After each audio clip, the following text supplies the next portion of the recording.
Hello friends, welcome back to my channel. मैं हूं आपकी फ्रेंड वर्षा। फ्रेंड्स, आज की इस वीडियो में हम बात करेंगे इंटरनेशनल बिजनेस से रिलेटेड एमसीक्यूज़ की। आप किसी भी एग्ज़ाम की तैयारी कर रहे हैं, आप चाहे नेट एग्ज़ाम की तैयारी कर रहे हैं या फिर कॉमर्स से रिलेटेड कोई भी एग्ज़ाम की तैयारी कर रहे हैं, आपके लिए एक क्वेश्चंस बहुत ही इंपॉर्टेंट है। चलिए फ्रेंड्स, वीडियो को स्टार्ट करते हैं। वीडियो पसंद आए तो वीडियो को लाइक कीजिए, फ्रेंड्स या शेयर कीजिए। किसी भी तरह की कोई भी क्वेरी हो तो प्लीज़ ज़रूर बताइएगा। स्टार्ट करते हैं। फर्स्ट क्वेश्चन है हमारा, डी कपलिंग डिनोट्स। देख लीजिए, डी कपलिंग है, ठीक है। ये क्या डिनोट करती है? इंडियन मार्केट में be cut off from global market so that it may be affected by global volatility. यानी कि फ्रेंड, जो भी इंडियन मार्केट है, अगर वो ग्लोबल मार्केट से कट ऑफ होते हैं तो जो ग्लोबल वोलेटिलिटी होती है वहां से ये इससे इफेक्ट करती है। या फिर separating the words affected by bird flu, या फिर जो भी बर्ड फ्लू के थ्रू वर्ड्स अफेक्ट हुए हैं उनसे सेपरेट होना कहलाता है। डेट मार्केट्स आर इंडिपेंडेंट, ये मार्केट इंडिपेंडेंट होते हैं, या फिर नन ऑफ द अबव।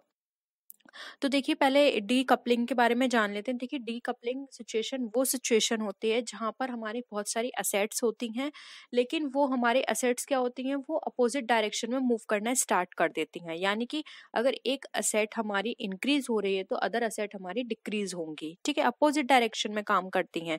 अब ये किसी भी वे में हो सकता है।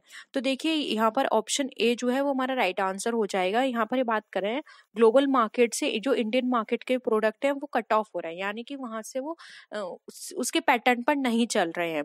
तो यहाँ पर क्या होता है, जो ग्लोबल वोलेटिलिटी होती है वो यहाँ पर अफेक्ट कर जाएगी। इसलिए डी कपलिंग यहाँ पर ऑप्शन ए हमारा राइट आंसर हो जाएगा। नेक्स्ट क्वेश्चन पे आते हैं। How many member countries are there in the World Custom organisation?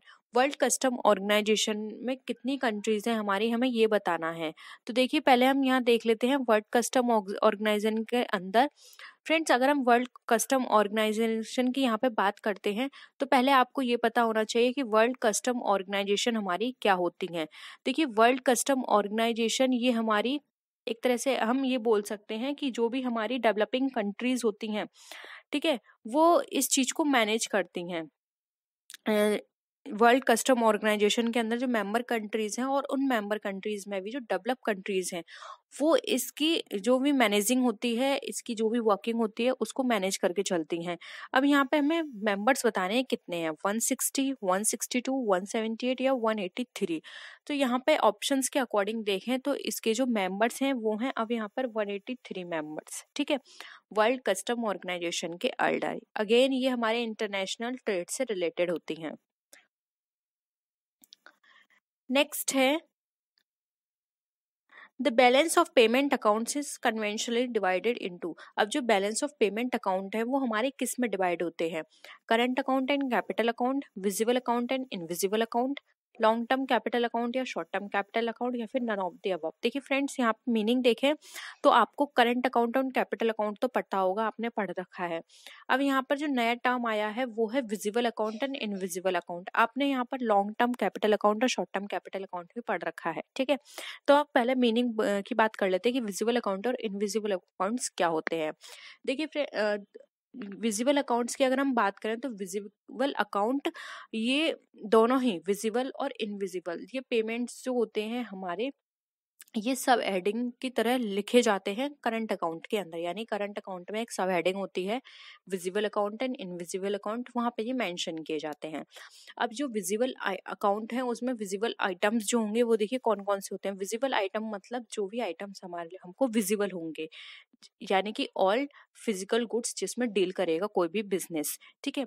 Invisible account में वो इन अकाउंट आइटम्स आ जाते हैं सारे जो कि एक्सपोर्ट और इम्पोर्ट में सर्विस दी जाती है। अगर आप एक्सपोर्ट कर रहे हैं या इम्पोर्ट कर रहे हैं उसमें कोई भी सर्विस दी गई है तो इनविजिबल आइटम्स में कंसिडर की जाएगी, ठीक है। अब ये जो विजिबल आइटम्स जो होते हैं इनको वेरीफाई करता है कस्टम ऑफिशियल्स। तो आप समझ गए होंगे, जो विजिबल आइटम्स है वो विजिबल अकाउंट में होंगे और इनविजिबल आइटम्स यानी कि सर्विस से रिलेटेड वो इनविजिबल अकाउंट में होंगे। और ये दोनों ही सब हेडिंग किस में शो की जाती हैं, विजिबल और इनविजिबल की नाम से सब हेडिंग्स करंट अकाउंट के अंदर, ठीक है। तो देखिए, यहाँ पर अगर हम बात करें बैलेंस ऑफ पेमेंट की, तो आपने बैलेंस ऑफ पेमेंट पढ़ा होगा, तो उसमें दो अकाउंट बनाए जाते हैं, current account and capital account. तो ऑप्शन 1 यहाँ पे हमारा राइट आंसर है। ये हिंदी में क्वेश्चन है, आप लोग देख लीजिएगा। नेक्स्ट आते हैं, अब ये बहुत सिंपल क्वेश्चन है फ्रेंड्स, इसका आंसर मैं आपको नहीं बताऊंगी, आपको ये एक होमवर्क क्वेश्चन है। आपको इसका आंसर बताना है कि यूरो 30 है वो हमारी क्या बताती है। यूरोपियन करेंसी को बताती है, ग्रुप ऑफ यूरोपियन कंट्रीज को बताती है, यूरोपियन फिल्म फेस्टिवल या फिर पॉल्यूशन सेंटर स्केल को। तो यूरो 3 हमें किसको बताती है, ये इसका आंसर आपको कमेंट सेक्शन में बताना है, ये आपके लिए होमवर्क है, ठीक है। नेक्स्ट है अगेन सिंपल क्वेश्चन है ये, the comparative cost theory of international trades बार डेवलप्ड बाय। अब जो इंटरनेशनल ट्रेड थ्योरी है ये हमारी किसने दी थी, comparative cost theory, David Richard ने, हैबर्लर ने, एडम स्मिथ ने या फिर अल्फ्रेड मार्शल ने। तो देखिए यहाँ पर कंपैरेटिव कॉस्ट थ्योरी की बात की जा रही है, तो ये थ्योरी दी थी हमारी डेविड रिचर्ड ने, ठीक है। तो यहाँ पे ऑप्शन कौन सा हो जाएगा, यहाँ पे ऑप्शन 1 जो है वो हमारा राइट आंसर हो जाएगा। आई होप यहाँ पर ये भी आपको क्लियर होगी थ्योरी, और अगर आप चाहते हैं कि हम थ्योरी के ऊपर भी डिस्कशन करें तो आप जरूर बताएगा, हम थ्योरी के ऊपर भी सारे क्वेश्चन जो भी हैं उन सबको डिस्कस करने की कोशिश करेंगे, ठीक है। नेक्स्ट आते हैं,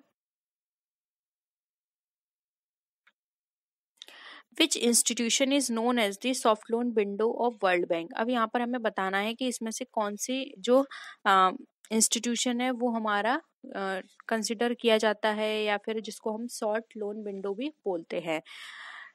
ऑप्शन है IMF, IFC, IDA या फिर नन ऑफ दीज। तो देखिए यहाँ पर इसका जो राइट आंसर है वो है यहाँ पे हमारा ऑप्शन नंबर 3 जो कि है हमारा IDA। IDA को वर्ल्ड बैंक का सॉफ्ट लोन विंडो भी बोला जाता है, ठीक है। ऑप्शन सी हमारा यहाँ पे राइट आंसर है। नेक्स्ट आते हैं हैप्पीनेस इंडेक्स के ऊपर क्वेश्चन है।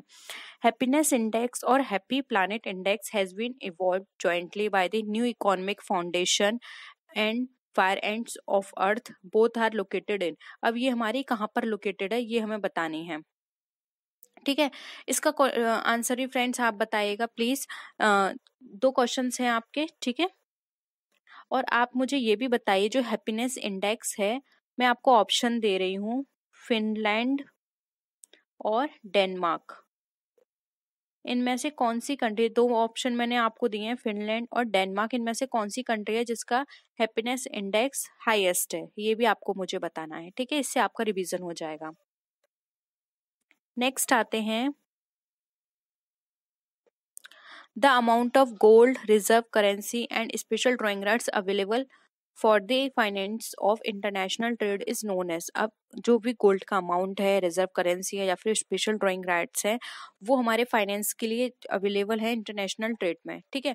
उसको लेकिन किस नाम से जानते हैं, यानी कि वो कौन सा टर्म है जिसके अंदर हम फाइनेंस के लिए अपना गोल्ड एक सर्टेन अमाउंट ऑफ गोल्ड रखते हैं, रिजर्व करेंसी रखते हैं, स्पेशल ड्रॉइंग राइट्स रखते हैं, आपको वो टर्म बताना है। इंटरनेशनल लिक्विडिटी कहलाती है, स्पेशल ड्रॉइंग राइट्स कहलाते हैं, या फिर इंटरनेशनल मॉनेटरी फंड क्या कहलाता है जिसके अंदर आप ये सारी चीजों को रखते हैं। तो देखिए यहाँ पर अगर हम बात करें इसके आंसर की, तो इसका जो राइट आंसर होगा वो हमारा कहलाता है यहाँ पे इंटरनेशनल लिक्विडिटी। ये सारे इंटरनेशनल लिक्विडिटी के टर्म है। इंटरनेशनल लिक्विडिटी के लिए हम गोल्ड की कुछ अमाउंट जो भी वहाँ पे बताया गया है फिक्स है वो रखते हैं, रिजर्व करेंसी भी रखते हैं, और साथ ही साथ स्पेशल ड्रॉइंग राइट्स यानी कि SDR भी वहाँ पे रखा जाता है, ठीक है। ऑप्शन ए यहाँ पे करेक्ट आंसर है हमारा। नेक्स्ट क्वेश्चन है, which of the following is the basic objective of the world Bank. अब यहाँ पे वर्ल्ड बैंक का जो बेसिक ऑब्जेक्टिव है वो क्या है, to provide social services, to provide financial assistance, to promote economic growth या फिर टू इरेडिकेट पॉवर्टी। अब यहाँ पे वर्ल्ड बैंक का आपको ऑब्जेक्टिव बताना है कि वर्ल्ड बैंक का क्या ऑब्जेक्टिव है। ऑप्शंस आपके सामने हैं, देखिए इसका जो राइट आंसर होगा वो होगा फाइनेंशियल असिस्टेंस देना, और वो भी फाइनेंशियल असिस्टेंस किसको दिया जाएगा, जो भी वर्ल्ड बैंक की वर्ल्ड बैंक के साथ वर्ल्ड बैंक जो भी कंट्रीज हैं उन सबको ये देगा, ठीक है। यहाँ पर टू प्रोवाइड सोशल सर्विसेज ये भी इसका पार्ट नहीं होगा, प्रमोट करना इकोनॉमिक ग्रोथ को ये भी इसका बेसिक ऑब्जेक्टिव नहीं है, ना ही पॉवर्टी को करना। World bank mainly finance provide करता है, और वर्ल्ड बैंक के साथ साथ जो हमारा एक और इंस्टीट्यूशन है जिसको हम बोलते हैं IMF यानी कि इंटरनेशनल मॉनेटरी फंड, वो भी असिस्टेंस प्रोवाइड करता है, ठीक है। तो यहाँ पे ऑप्शन 2 जो है हमारा राइट आंसर हो जाएगा। नेक्स्ट क्वेश्चन है which of the following is not an international financial institution. अब इसमें से कौन सा इंटरनेशनल फाइनेंशियल इंस्टीट्यूशन नहीं है, ये आप इजीली बता सकते हैं। ऑप्शन से ICICI, IMF, IDA and world bank. तो देखिए ऑप्शन 1 जो है वो करेक्ट है। ICICI ये इंडिया में वर्क करता है, ये यहाँ पे वर्ल्ड लेवल पर ये असिस्टेंस प्रोवाइड नहीं करता है, जबकि IMF, IDA और वर्ल्ड बैंक ये हमारा कंट्री बेसिस पर होता है, कंट्रीज को ये असिस्टेंस प्रोवाइड करता है, जबकि ICI ऐसा कुछ भी नहीं है। ठीक है, IMF मेंबर कंट्रीज को प्रोवाइड करता है, साथ में अदर कंट्रीज भी हैं उनको भी प्रोवाइड करता है अगर किसी भी तरह की कोई भी प्रॉब्लम आती है। वर्ल्ड बैंक भी प्रोवाइड करता है एंड IDA भी, जिसको आप सॉफ्ट लोन विंडो के नाम से भी जानते हैं। ठीक है, तो ऑप्शन यहाँ पे 1 राइट आंसर है। नेक्स्ट है in balance of payment accounts all goods exported and imported are recorded in. यानी कि जो बैलेंस ऑफ पेमेंट अकाउंट होता है इसमें जितने भी गुड्स एक्सपोर्ट और इम्पोर्ट किए जाते हैं वो कहाँ पे रिकॉर्ड किए जाते हैं या फिर कहाँ पर वो शो किए जाते हैं। ऑप्शन है capital account, visible account, invisible account या फिर मर्चेंडाइज अकाउंट। तो देखिए यहाँ पर मैंने आपको विजिबल इनविजिबल इन सब का मीनिंग आपको डिस्कस कर दिया था, तो आप इजिली बता सकते हैं यहाँ पे गुड्स की बात की जा रही है। और मैंने क्या कहा था कि करंट अकाउंट के अंदर सब हेडिंग होती है हमारी विजिबल अकाउंट की और इनविजिबल अकाउंट की। विजिबल अकाउंट में वो वाले गुड्स आते हैं जो कि मतलब विजिबल हैं, ठीक है, यानी कि गुड्स हो गए, और इनविजिबल में सर्विसेज आती हैं। तो यहाँ पे गुड्स की बात की जा रही है तो वो आएगा ऑप्शन 2 विजिबल अकाउंट। ऑप्शन 2 यहाँ पे हमारा राइट आंसर है। नेक्स्ट है foreign exchange and foreign currencies in India governed bye. यानी कि कोई भी फॉरेन एक्सचेंज और फॉरेन करेंसी है हमारी इंडिया में, वो हमारी किसके द्वारा गवर्न होती है? RBI के द्वारा, बैंकिंग रेगुलेशन एक्ट, फेमा या फिर सेवी, ये हमें बताना है। तो देखिए इसका भी आंसर क्लियर है, ये फॉरेन एक्सचेंज की बात की जा रही है तो ये किसके द्वारा मैनेज की जाएगी? फेमा के द्वारा। आप इसके अगर फुल फॉर्म भी पता है तो आप इजिली ये भी पता लगा सकते हैं। फेमा की क्या है? Foreign exchange management act. ठीक है, तो फॉरेन एक्सचेंज आ गया, इससे आप पता लगा सकते हैं। तो ऑप्शन 3 यहाँ पे राइट आंसर है। नेक्स्ट है, आई होप आपको ये क्लियर हो रहा होगा, ये दिख रहा होगा। The balance of payment of a country on current account is equal to. यानी कि जो कंट्री का बैलेंस ऑफ पेमेंट है करंट अकाउंट पर वो इक्वल होता है, किसके इक्वल होगा? Balance of trade plus short term के, balance of trade plus net invisible export के, balance of payment minus capital flows के, या फिर balance of invisible trade plus imports के। तो यहाँ पर हमें क्या बताना है? Balance of payment of a country on current account, current account के बेसिस पर आपको बताना है। ठीक है, तो देखिए यहाँ पर इसका जो राइट आंसर होगा वो होगा यहाँ पे ऑप्शन नंबर बी, ये होगा हमारा इसके अकॉर्डिंग, इसके इक्वल होना चाहिए। ठीक है, balance of trade plus net invisible export, invisible मतलब आगे यहाँ पे सर्विसेज को इंक्लूड कर लिया, तो उसके अकॉर्डिंग यहाँ पर होना चाहिए। तो ऑप्शन 2 हमारे यहाँ पर हमारा राइट आंसर है। नेक्स्ट है interest payment on loan borrowed abroad are recorded in. यानी कि अब्रॉड से कोई भी लोन लिया गया था, उस पर इंटरेस्ट पेमेंट किया है, तो वो कहाँ पर रिकॉर्ड की जाएगी? कैपिटल अकाउंट में, करंट अकाउंट में, एरर्स एंड ओमिशन सेक्शन में, या फिर ऑफिशियल रिजर्व अकाउंट में। ठीक है, तो यहाँ पर देखिए इसका जो राइट आंसर होगा वो होगा ऑप्शन नंबर 2, वो करी जाएगी करंट अकाउंट में, क्योंकि यहाँ पे इंटरेस्ट की बात की जा रही है कि ये करंट अकाउंट का यानी कि करंट का पार्ट है ये। तो यहाँ पे ऑप्शन 2 जो है वो हमारा राइट आंसर हो जाएगा।